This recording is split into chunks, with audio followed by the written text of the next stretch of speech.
আর সামনে যে নিউক্লিয়ার যুদ্ধ হতে যাচ্ছে আল্লাহু আলাম কবে হবে, এবং এটা হইলে যে কি হবে পৃথিবীর অবস্থা আল্লাহই ভালো জানে। এমন নিউক্লিয়ার ওয়েপেন্স আছে যেটা আসমানে যদি বিস্ফোরণ ঘটানো হয় তাহলে ওই দেশের সমস্ত ইলেকট্রনিক জিনিসগুলো নষ্ট হয়ে যাবে। বুঝতে পারেন এই কথা? বোম মারতে হবে না পৃথিবীতে, মাটিতে বোমটা মারতে হবে না, আসমানে বিস্ফোরণ করে দিবে, তাতে আপনার পুরো দেশের যত ইলেকট্রনিক ডিভাইস আছে সব ড্যামেজ। এটা এই যুগ। ওই হিরোশিমা নাগাসাকির কথা মনে আছে? কি হয়েছিল ওখানে বলেন? দুইটা বোম ফেলা হয়েছিল, পারমাণবিক বোমা। কে ফেলেছিল? কে ফেলেছিল? আমেরিকা। আচ্ছা, ওই বোম দুটার নাম কি? হ্যাঁ, এই তো জানেন, লিটল বয় আর ফ্যাটম্যান। ওই দুটা বোম পড়ে যে কোটি কোটি মানুষ মারা গেল, এখন পর্যন্ত জাপানের মানুষ তার তেজস্ক্রিয়তায় ভোগে। এখনকার পারমাণবিক ওয়েপেন্সগুলো তার চেয়ে অনেক অনেক অনেক বেশি শক্তিশালী, হাজার লক্ষ গুণ বেশি শক্তিশালী হতে পারে। রাশিয়ার কাছে এমন সুপারসনিক মিসাইলস আছে, নিউক্লিয়ার মিসাইলস, যেগুলো শব্দের গতিবেগের চাইতেও 10 গুণ বেশি যেতে পারে। শব্দের গতিবেগ কত হার্টস বলো? তোমার সায়েন্সে পড়ো নাই? তো এই শব্দের গতিবেগের চাইতেও 10 গুণ 20 গুণ বেশি যেতে পারবে কি একটা মিসাইল। মানে মিসাইল আবার আকাশ প্রতিরক্ষা ব্যবস্থা বলে একটা কথা আছে। আকাশ প্রতিরক্ষা ব্যবস্থায় ওই মিসাইলগুলোকে ডিফেন্ড করে দেওয়া যায়, ধ্বংস করে দেওয়া যায় আকাশেই। ওই প্রতিরক্ষা ব্যবস্থাও ধরতে পারবে না কত জোরে মিসাইল যাচ্ছে। এবং সেই রাশিয়াকে উস্কে দিচ্ছে এখন পশ্চিমারা, ফেলো একটা বোম, ইউক্রেনে একটা বোম ফেলো খালি। ও যদি একটা ফেলেই দেয় তখন দেখবেন পশ্চিমারা সবাই মিলে আবার যুদ্ধে নেমে যাবে, পুরো ব্যাসাকার হয়ে যেতে পারে। আল্লাহু আলাম, আল্লাহ ভালো জানেন। তবে এটা সময়ের ব্যাপার মাত্র যে বিশ্বে একটা ভয়ঙ্কর প্রলয়কারী কিছু একটা হতে যাচ্ছে। বলবো যে ভবিষ্যৎবাণী করে বেড়াচ্ছে। ভবিষ্যৎবাণী করি নাই, আপনার বর্তমান সম্পর্কে জ্ঞান নাই বলেই বর্তমানকে আপনার ভবিষ্যৎ মনে হয়। বর্তমান সম্পর্কে আপনি অজ্ঞ বলেই বর্তমানের জ্ঞানটাকে আপনার কাছে ভবিষ্যৎ মনে হচ্ছে। বর্তমান সম্পর্কে জ্ঞান অর্জন করেন, দেখবেন সঠিক বুঝতে পারবেন। বর্তমান বিশ্বের যে অবস্থা, পুরো বিশ্বের প্রায় প্রতিটা রাষ্ট্রই আসন্ন বিপদের সম্মুখীন। এগুলো দেখার জন্য এক চোখ যথেষ্ট না। শুধু কোরআন এবং সুন্নাহ প্রোটেস্ট্যান্ট ভার্সনে পড়ে গেলেই কেউ দেখতে পারবে এমন নয়। এগুলো দেখা এবং বোঝার জন্য আল্লাহর নূর দরকার। কি দরকার? আল্লাহ পাকের নূর দরকার। যার কলবের মধ্যে আল্লাহর নূর আছে তার মধ্যে হিকমা এবং বাসিরা বেশি থাকে।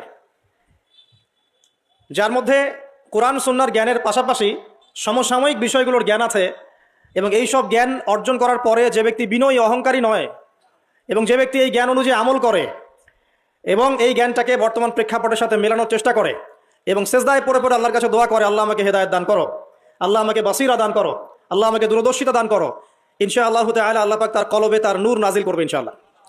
আল্লাহ রাব্বুল আলামিনের নূর ছাড়া এই বিশ্বকে আপনি বুঝতে পারবেন না, চিনতে পারবেন না। তো প্রেক্ষাপট এখন এমন যেটা মিলে যাচ্ছে সরাসরি আইয়ামে জাহিলিয়াতের সাথে। এই শব্দটা শুনেছেন? আইয়ামে জাহিলিয়াত। আমরা সাধারণত বলি যে নবী সাল্লাল্লাহু আলাইহি ওয়াসাল্লামের নবুয়তের আগের যে যুগটা ছিল ওই যুগটাকে সাধারণত আইয়ামে জাহিলিয়াহ বলা হয়, মানে অন্ধকারাচ্ছন্ন যুগ বলা হয়, তাই তো? কেন বলা হয়? এটা কি ভালো প্রশ্ন না? কি কারণে ওই সমাজের মানুষগুলোকে আমরা জাহেল বলি? জাহেলকে, যে ব্যক্তি জানে না সে যেমন জাহেল, সত্য আসার পরে প্রত্যাখ্যান করে সেও তো জাহেল নাকি? এবং সত্যের অনুকূলে যে আমল করে না, সত্যকে পাশ কাটিয়ে চলে যায়, সে কি জাহেল নয়? জাহেলিয়াহ মানে কি? যারা জাহেলি কাজ করত তারা জাহেলিয়াতের মধ্যে ছিল। যারা জাহেলি মূর্খতাপূর্ণ কাজ করত তারা জাহেলিয়াতের মধ্যে ছিল। এখন এই যুগেও এসে যদি আমরা এই জ্ঞানের বিপ্লব আমরা যে বলি, এই বিশ্বেও যদি আমরা জাহেলের মতো কাজ করি, আমরাও জাহেলিয়াতের মধ্যেই আছি। কথা কি বুঝতে পারছেন? আচ্ছা, একটা প্রশ্ন করলাম, বলেন আইয়ামে জাহিলিয়াতকে কেন জাহিলি যুগ বলা হয়? বলেন। দাওয়াতের কাজ বন্ধ ছিল, একজন বলেছে, আপনি বলেন। বলেন। বর্বরতা ছিল, আর কি ছিল? মেয়ে সন্তানকে পুঁতে ফেলা হতো, আর কি ছিল? মূর্খতা, আর কি? মূর্তি পূজা করা। আচ্ছা, মাশাআল্লাহ, আপনারা পড়াশোনা করেন, বুঝতে পারছি, আলহামদুলিল্লাহ। আমি দোয়া করি আল্লাহ পাক আপনাদের জ্ঞান বাড়িয়ে দিক। কেন এই যুগে জ্ঞান ছাড়া চলা যাবে না। এই যুগটা অজ্ঞ থেকে চলার যুগ নয়, জ্ঞান অর্জন করতেই হবে। আর এই জ্ঞান অর্জন শুধু এককেন্দ্রিক করলে চলবে না, আপনাকে বহুমুখী শিক্ষায় শিক্ষিত হতেই হবে। অন্যথায় আপনি ওই যে বললাম আল্লাহর নূর, যেটা দিয়ে আপনি এখন বিশ্বকে দেখবেন, এটা অর্জন করতে পারবেন না। আরেকটা কথা বলে রাখি, অনেক ডিগ্রি সার্টিফিকেট অর্জন করার পরেও যদি মনের মধ্যে হিংসা আর অহংকার আর গীবত তোহমতের সংস্কৃতি না যায়, ওই নোংরা কলবে আল্লাহর নূর নাজিল হয় না। কথা বুঝতে পারছি না? অনেক ডিগ্রি সার্টিফিকেট অর্জন করেছেন, তো মনের মধ্য থেকে এখনো হিংসাই যায় নাই, এখনো গীবত তোহমতের সমালোচনার সংস্কৃতিই বর্জন করতে পারেন নাই, এখনো খোলা মনে সবাইকে ভাই মনে করতে পারছেন না। সংকীর্ণ মন, একটা ছোট মন নিয়ে ছোট লোকের মতো আপনি চলাফেরা করেন, এই মন নিয়ে চললে আল্লাহ নূর নাজিল হবে না। আল্লাহ নূর পেতে হলে মনটা প্রশস্ত হতে হবে, নিরহংকারপূর্ণ হতে হবে, কারো প্রতি হিংসা নাই, কারো প্রতি বিদ্বেষ নাই, কেউ আমার শত্রু না, মুসলিম ভাইরা সবাই আমার ভাই। উদার একটা যখন মন মানসিকতা থাকবে, নিরহংকারপূর্ণ মন থাকবে, জ্ঞান অনুযায়ী আমল হবে, সেজদায় কান্নাকাটি করবেন, আল্লাহ নূর চলে আসবে ইনশাআল্লাহ। আর এগুলো আসলে এখনকার সায়েন্স দিয়ে আমি ব্যাখ্যা করতে পারবো না, এগুলো আধ্যাত্মিক কথাবার্তা। আমাদের বাহ্যিক এই জগতের বাইরেও কিন্তু একটা জগৎ আছে, আমি মনে হয় বুঝাতে পারছি না। বারাকা, আল্লাহ পাকের বরকত কি দেখেছেন কখনো চোখ দিয়ে? আল্লাহ পাকের বরকত বলে একটা কথা আছে না? আছে না? আচ্ছা, আর বরকত কি জিনিস আপনি কি চোখে দেখতে পারেন? এমন একজন সালাফের কথা পড়লাম যিনি 40 বছর বেঁচে ছিলেন। কত বছর? 40 বছর। এই 40 বছরে তিনি প্রায় 300টা বই লিখেছেন। কয়টা? 300টা। এখন বলেন, আমরা এখানে যারা বসে আছি অনেকেই 40 পার করে ফেলছি না? আমরা এই 40 বছরে কিছু করতে পেরেছি? এই 40 বছরে একটা মানুষ 300টা বই লিখতে পারে? তাহলে আমরা বুঝতে পারছি যে তাদের সময়ের যে বরকত আর আমাদের হায়াতের বরকত এক না। বরকত সম্পূর্ণ ভিন্ন জিনিস, যেটা আমরা চাক্ষুষ দেখা জ্ঞান দিয়ে বিশ্লেষণ করতে পারবো না। পারবো না। আরো বুঝাচ্ছি, দেখুন, রাসূলুল্লাহ সাল্লাল্লাহু আলাইহি ওয়াসাল্লাম সারাদিনে কত কাজ করতেন। তাহাজ্জুদ পড়তেন, শেষ রাত্রে উঠতেন, রাতের এক অংশ ঘুমাতেন, আরেক অংশ উঠতেন, উঠে তাহাজ্জুদের নামাজ পড়তেন, লম্বা কেরাত, মানে এক রাকাতে প্রায় 4 পারা কোরআন তেলাওয়াত করেছেন। এক রাকাতে 4 পারা। আমরা তো 4টা আয়াত পড়লেই একদম তাড়াতাড়ি রুকু করতে হবে, দাঁড়ায় থাকতে পারতেছি না। তাই নামাজ তো ডিজিটাল, এখন যুগের সাথে সাথে নামাজও কি ডিজিটাল। অনেক মসজিদে নামাজ পড়লে মনে হয় ইমাম সাহেব পেশাব পায়খানা চাপ নিয়ে নামাজ পড়াচ্ছে মনে হয়, তাড়াতাড়ি নামাজ শেষ করতে পারলে বাঁচে। আবার দেখা যায় মাঝে মাঝে যে নামাজ মানুষ পড়াচ্ছে, পড়তেছে না, মানে নামাজ পড়ানোর দায়িত্ব সে পালন করছে, নামাজ নিজে পড়তেছে না।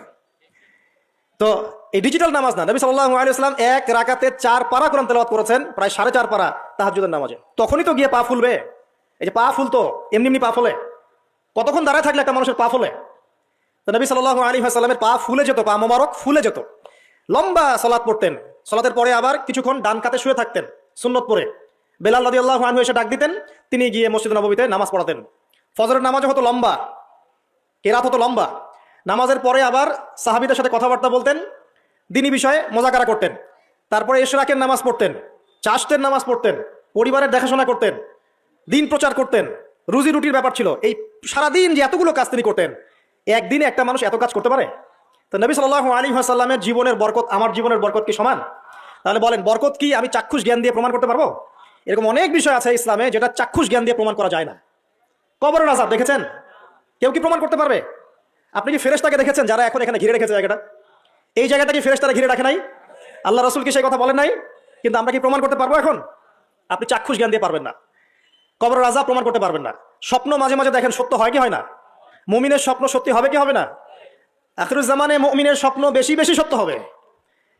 তো সত্য স্বপ্নের কি ব্যাখ্যা দিবেন? কোনো ব্যাখ্যা নাই। আপনি কি জান্নাত জাহান্নাম দেখেছেন?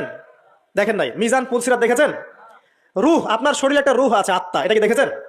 এখন এই যে বিষয়গুলো দেখা যায় না, আধ্যাত্মিকত্ব, বারাকা, আল্লাহর নূর, কবরের আযাব, পরকাল, ফেরেশতা, জিনজাতি, তো এগুলোকে আমরা তো বাহ্যিক জ্ঞান দিয়ে ব্যাখ্যা করতে পারবো না। পারবো? তাই বলে কি এগুলোর অস্তিত্ব নাই? বলেন, এগুলোর অস্তিত্ব আছে কি নাই? যদি এগুলোর অস্তিত্ব কেউ বিজ্ঞান দিয়ে প্রমাণ করতে চায় পারবে? যুক্তি দিয়ে প্রমাণ করতে চাইলে পারবে? কোনো দর্শন দিয়ে প্রমাণ করতে চাইলে পারবে? পারবে না। তাহলে এখানে একটা বিষয় হচ্ছে, আল্লাহর পক্ষ থেকে যা নাজিল হয়েছে চোখ বন্ধ করে বিশ্বাস করতে হবে।